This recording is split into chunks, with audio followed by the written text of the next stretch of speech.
Ini ang suba sang Marihaw nga nadeklarar na sang aton nga syudad bilang isa ka important cultural property of the city of Victorias. Pero kabalo ba kamo nga ini nga parte sang Marihaw River yari diri sa may Hacienda Leonor sa punta sang Hacienda proper diri sa Barangay 8. Kung aton isipon halin sa banwa sang Victorias proper, medyo may kalayuan na ini nga lugar sang aton nga Marihaw River. Pero aton ini natultol, kag subong luyag ko ipakita sa inyo tanan ang sugpon sang Marihaw River diri sa Hacienda Leonor sa Barangay 8. Ini siya nagalapos hasta sa may BMC area, pakadto sa may Lopwes, pakadto sa may Ajinomoto, patabo sa may ginsangan sang Magnanod kag Marihaw, pakadto sa Daan Banwa kag pagwa na sa gibwangan sang Barangay 6A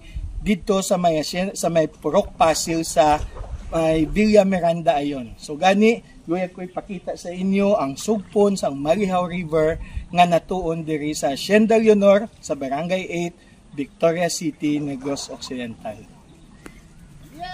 Yay!